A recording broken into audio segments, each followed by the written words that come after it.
All righty, we are live. Good morning, everybody. Happy Thursday. That's right, it is Thursday, May 21st, 2020. And I am Joel Rissinger, the host of Pondering, and it is my joy to be with you. Pondering, of course, as you know, or perhaps you don't, but in case you don't, Ponder's a show where we ponder things. We think them through and we talk about them. No topics are taboo. It's all done from a Christian perspective, and we do it every weekday, 7:30 to 8 a.m. Eastern Standard Time here on Facebook Live on the Pondering Radio page. But also, in terms of participation, you can listen on demand through just about every podcast venue known to man, and some not known to man. I don't know. Maybe God has his own podcast. I don't know, but no, all kinds of venues you can grab Pondering and listen and share it, and we hope you will. And if you want to participate, you can type into the live stream right here. You can email ponderingradio@gmail.com. You can call and leave a message. That number is 860-500-7163, 860-500-7163. There's just all kinds of ways to dive in, and we hope you will. So, it's great to have you. Good morning, Susie. Great to have you with us. She always gives me cups of coffee and her little meme here. So there you go. Cheers to you, Suze. Good job last night. As always, Susie is our host. The hostess with the mostest for our Wednesday night Zoom Bible study. And it was interesting. Yesterday, I noticed something really cool. So in the Zoom study, we have people from Central Connecticut, but also even as far away as like Glens Falls, New York, etc. Yesterday in the Pondering program, and I didn't catch it till after we were off the air, but I saw posts and greetings from people not only all around this country, which we often have, people in Maine, people in California, sometimes Virginia, certainly here in Connecticut, but we had two posts yesterday from Africa. Two of our friends from Namibia, both from Namibia. No, I take it back. One from Namibia, one from Zambia. I'll get it right yet. So that was cool. So the Pondering podcast is now officially international. There you go. Internationally renowned podcast. Good morning to Ed. Speaking of Maine, from coast to coast, we're covered here. Ed covers our northeastern contingent. Far northeastern God's country contingent in Maine. Leanne is with us this morning. Leanne, thank you for being with us. Leanne is just a phenomenal person, a human being in general, but she is also one of the managers at Ion Bank in Meriden, and appreciate them and how they've been growing and the way things have been developing for them even through this crisis. Thank you, Susie. She says Pondering Worldwide. That's right. There you go. We're going to have to rethink that, aren't we, as to how we promote the show now that it's global. But anyway, good stuff. Hey, I wanted to give you a little heads up on something I'm working on. I have been slowly kind of poking at a new book called The Crucified Life. It will be the trifecta for my Crucified series. I had the Crucified Church and the Crucified Couple, and this is the Crucified Life. You'd think it would have gone the other way around, right? But I guess it's kind of like Rick Warren. He started with he did two books, really. He's done more than that, but two that are well known. Purpose-Driven Church, and then he did the Purpose-Driven Life. And people again said, well, why wasn't it the other way around? And I think the same for me. I have such a passion for the church being all she can be and being healthy that I started with that. And then, marriage counseling and working with couples has always been a big part of my ministry. So that was a natural next step. And then as I thought about it, I realized, well, if we don't have that sacrificial crucified life first, the rest of it's very hard to attain, in fact, impossible. So I'm working on that. But also another little project, Pastor Al Stewart, who you guys know, many of you, he's been a guest on this program several times. He is in beautiful sunny downtown Forest, Virginia. I'm very jealous of that, but that's okay. He keeps trying to get me to come down there, and I keep saying, listen, God's not released me. I can't do it. I want to do it, but I can't do it really. So anyhow, Al is working on a book called, the working title at least is Angry God. And I'll be writing a foreword in at least one chapter for him on that. And I'm going to talk about that today because I think it's a great topic for us to consider, especially at this time during this pandemic and with some of the things people have on their minds or things that they're saying or questions they're asking. I think it's a perfectly timed book, and he is very passionate about writing it, as am I.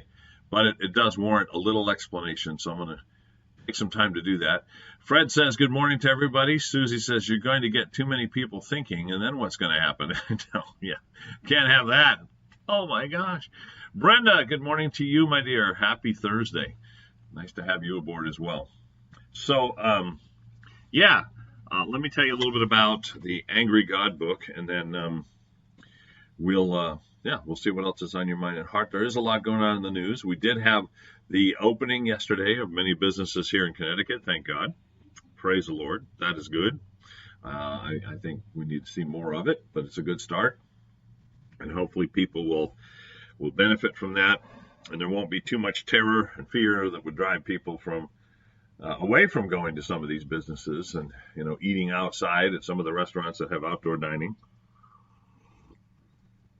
I would love to see indoor added to the mix very soon. I don't think there's any reason not to. A lot of people would disagree with me there, but I really don't think there's a valid reason not to. So, but that's a good step. So praise God for that. I think we're on the mend here, which is wonderful. But hopefully you are as well. Hopefully your family's well, and hopefully you're at peace and you got lots of confidence and strength, understanding that if God is for you, who can be against you? We're not foolish. Like I read the other day, one of the chaplains in an association I'm connected with a little bit had posted that people were saying, or someone had said, well, listen, I trust God. I don't need a mask. I don't need a gown. I'm just going to trust God. And yes, listen, we need to trust God always. But we also need to be wise, don't we? I mean, remember one of the temptations that Satan threw at Jesus. Throw yourself off this precipice, off this, temple, and God will send his angels to catch you. And he misquotes scripture out of context to support his idea that if Jesus throws himself off the cliff, then the angels will come and help him and he won't be hurt. And Jesus says, it's also written, you should not tempt the Lord your God. And I would say to people that are wanting to be defiant, rip off a mask and run into the nursing facility and catch a COVID-19 patient, you might not want to tempt God. I think we need to be wise, but I also think we need to be faithful and move forward. And so there is a balance, and I hope we'll find it and attain it and see this thing wiped out. All right, Angry God, what is that about? Well, there has been over the last probably 20 years a big move in theology and in religious circles and churches toward what we would call hyper-Calvinism. Now, Calvin, as you may know, was one of the reformers in the Middle Ages who brought the church back to some things that probably needed to be set straight. I think all the reformers were that way. Certainly Luther was, and Calvin and Zwingli and some of these people were necessary to bring the church out of this, false doctrine, some of the false doctrines that had crept into Catholicism and Christianity in general, obviously, since Catholicism was the only denominational position prior to the Reformation. And there was a need to make some changes. But what unfortunately has grown out of Calvinist thinking and Calvin's ideas is this extreme view of God and what's often referred to as the tulip formula of 5 primary doctrines that Calvinists subscribe to. And I'm not going to go through all 5 of those. I've done that in past programs. And again, my purpose in this is not to anger anybody or attack anybody, but I want you to see the twist of this hyper extreme view of predestination and God's sovereignty, and the fact that, as many Calvinists would say, that everything is under God's control. The good, the bad, the ugly, everything that happens in the world is by God's direct command. And what comes of that is this view of God where he randomly strikes people and countries and individuals with disease and hurricanes and everything else just because he can. Um, in other words, it's not necessarily even in retribution for something. It's just, I'm sovereign, I'm God, so let me show you. And it's like he's always angry. Everything is a result. Anything bad that happens is a result of his anger because he's in control. There's no such thing as time and chance in the view of the hyper-Calvinist. There's no such thing as really personal choice and consequences that come from our choices. Everything is controlled by God as kind of this uber puppet master.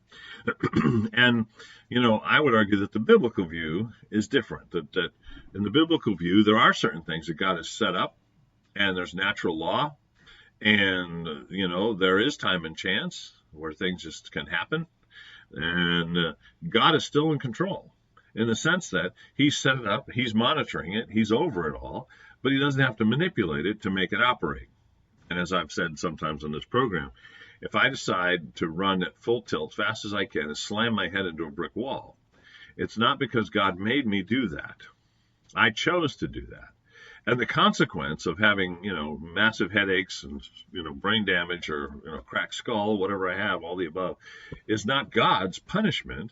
It's a natural consequence of Joel being stupid. And I have lots of testimonies about results of Joel being stupid. You can maybe amen that, a few of you here and there. I don't know. Perhaps not.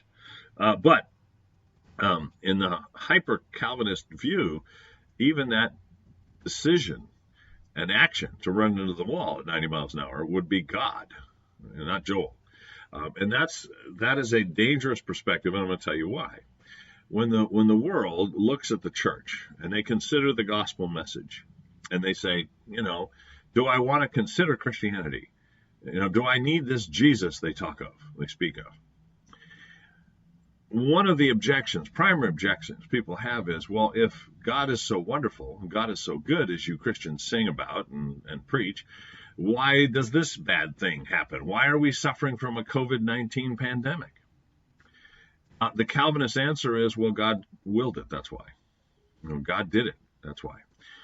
Some of them might say, well, he's punishing us, or he's angry with us, or this or that, or they'd turn to Revelation and say, see, this is the wrath of God being unfolded upon the earth.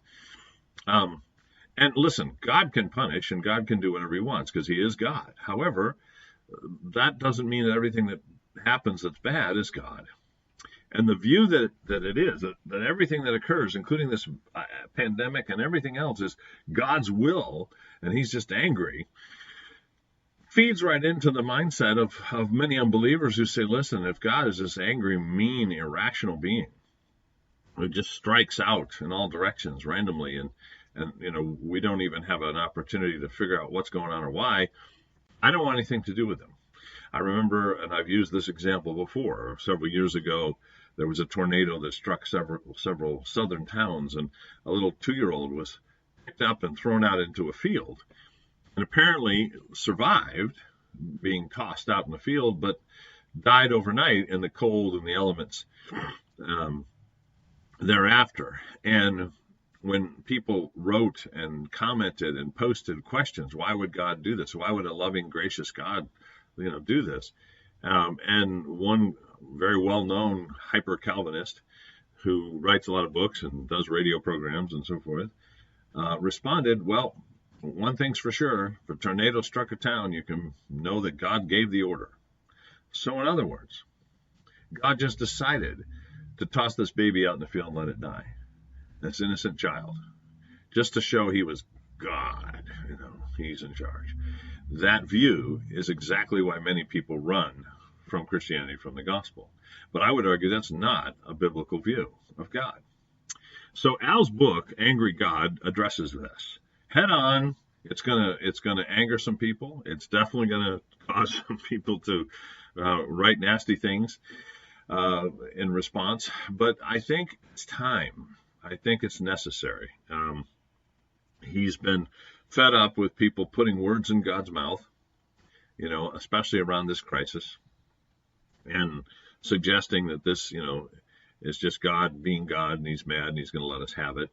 And any innocent children that die are seniors, including many, believing people, Christians, and solid family. It's just God he's flexing his muscles to show us.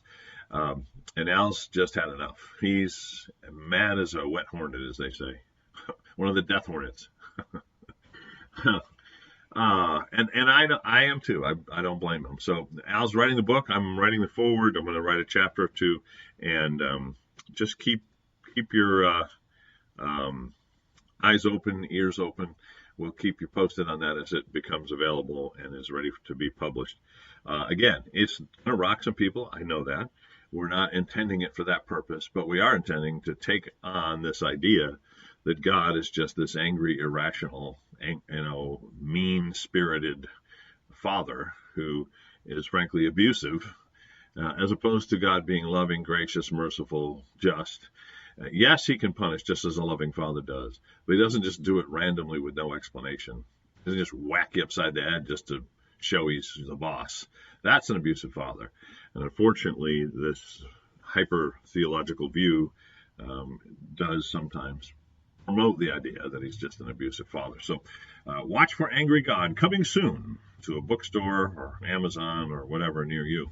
Mickey, good morning to you. Luke, good morning. Stella, good morning to you, my dear. Stella Morgan, one of the nurses with Deacon Hospice in Springfield, had a wonderful little bio posted the other day on Facebook that they did, a little write-up on her and her achievements as a nurse. She is salt of the earth, just phenomenal. I'll tell you what, guys, you ever get sick and you need round-the-clock care, you want Stella. You want to wake up and see her standing next to you. Our nurses are incredible. And, you have to realize with hospice care, people have all kinds of false ideas about hospice. Like, if you call for hospice care, you've given up. Or, they're the Grim Reapers. They're going to come in and kill you. It's like euthanasia. You need hospice, call hospice. Okay, they come in, and the chaplain comes in his black robe and hood, with a sickle, like the angel of death. And the nurses come in, their syringe. Are you ready? I mean, we actually had a family recently who asked the nurse, if they could be with her when she came to see their loved one. And it's not funny, but it's sad.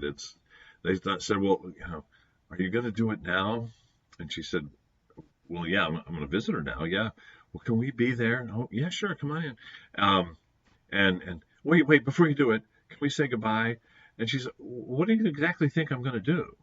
And, they thought that she was going to come up and give their, sweet grandma a shot or something, and she was just going to pass. And like, this is what we do. No. That is not hospice.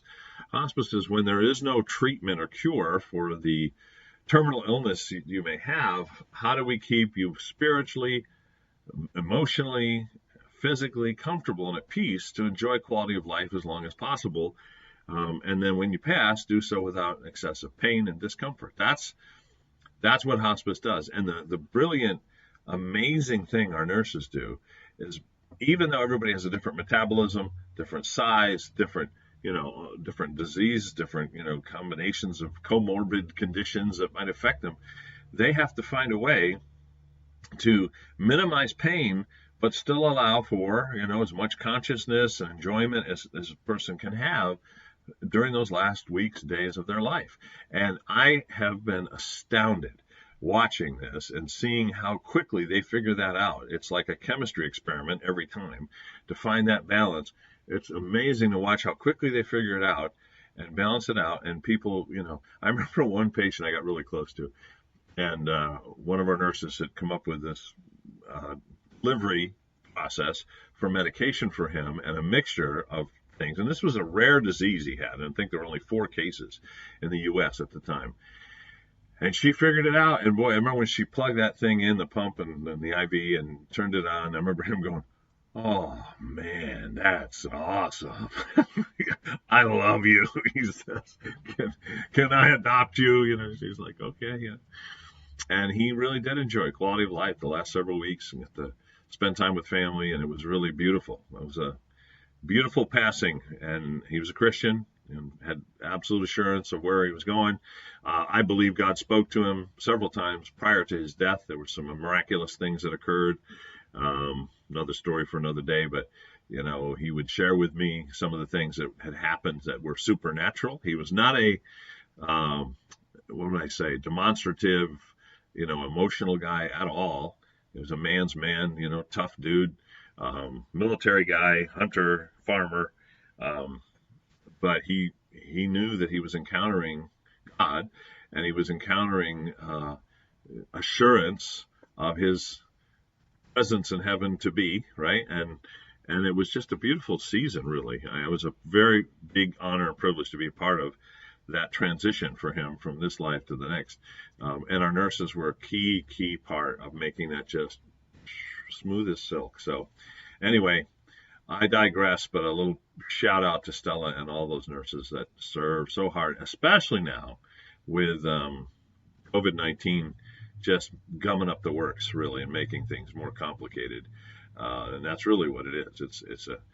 It's more of a complication than a cause of death for patients, although we do have patients that have died, and we could argue that it was COVID-19 that put them over the edge, but they're terminal already, most of them, before they got it. I don't think we've had anyone come to us that was only COVID-19 and that was the only cause of death. It's just been a nightmare to see that added to the mix and trying to keep people comfortable. But yeah, Susie says that's why they're called comfort measures. That's right. So I can't say enough, but shout out, blessings, prayers to all of our wonderful nurses and all that they do. Last night, speaking of nurses, it was funny. We have one nurse in our Wednesday night life group who is right on the front lines dealing with COVID patients every day. She often gets out late. And last night she dialed in on her phone as she was leaving, and we're very blessed to have people like that in our midst. They really are angels of mercy and superheroes and everything else they've been called. So anyway, God bless them and all of you. What's on your mind today? You guys excited about the weekend? I would love to hear it if you have any plans. I know people feel like we can't make plans because we're still restricted in some ways, semi-quarantined. But, things are loosening up a little. So is that affecting you? Or is there something you're going to do this weekend that you haven't been able to do for the last couple months?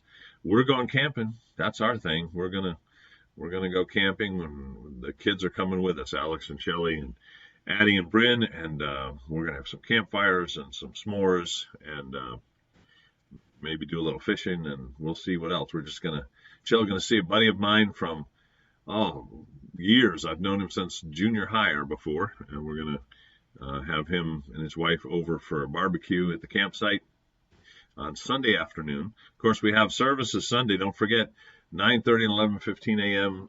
Live stream via lifewaych.com or the Lifeway Church Facebook page. And I believe Sunday night we'll be having communion together. And so my wife and I did some work on that last night. I'm excited about that. Listen, and people say, well, what about elements? Look, you can take and use anything, any kind of bread, any kind of juice. It's okay. It's the spiritual bond and connection that we're going to be celebrating, obviously with a virtual communion. And I hope that is a blessing to you. That should be Sunday night. I'm going to say around 5 p.m. We'll be advertising that in the next day or two. So, yeah, you can take advantage of those things. But, yeah, what else are you doing? Anything Monday? Monday is Memorial Day, and we do want to remember our fallen soldiers and the military who do so much to protect us and guide and bless our people overseas. And we want to celebrate that. Are you going to have a little cookout? Are you going to do some grilling on the back deck?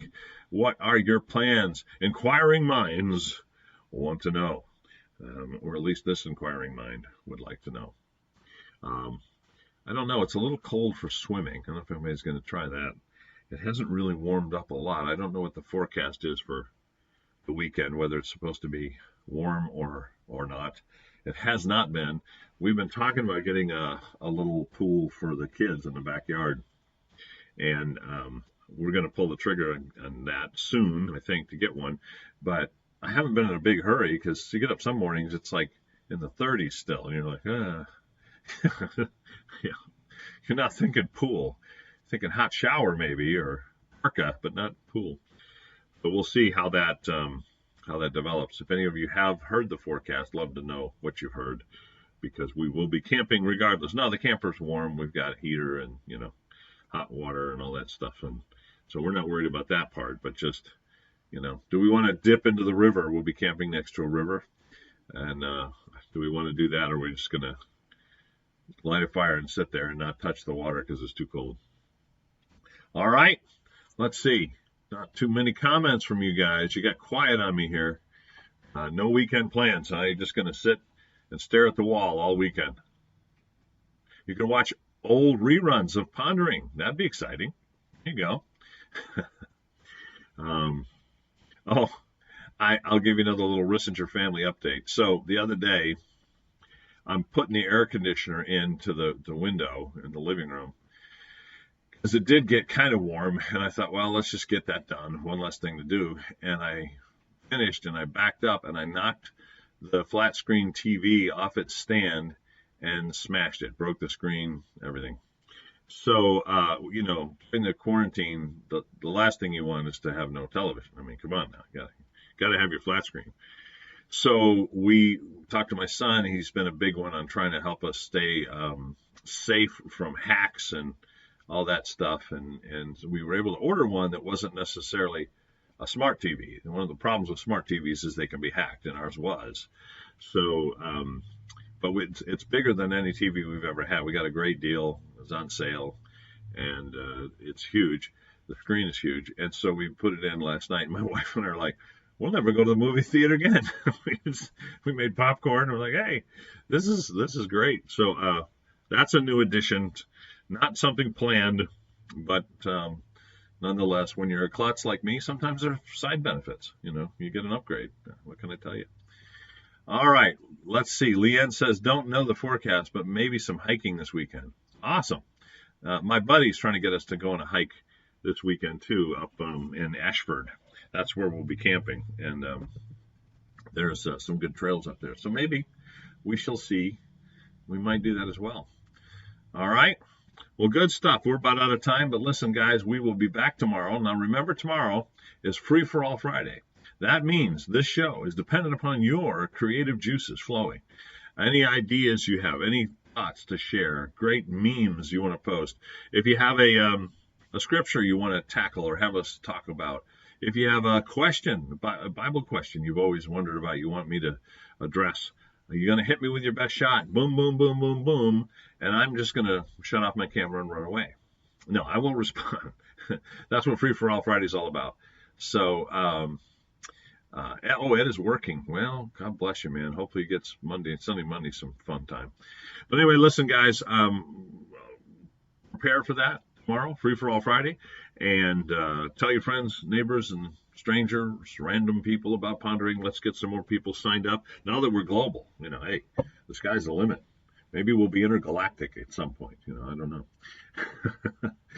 So we'll be back tomorrow with more Pondering. In the meantime, stay in the Word, keep praying. Do not check your brain at the door. Keep pondering. And we'll see you mañana. God bless you. Bye for now.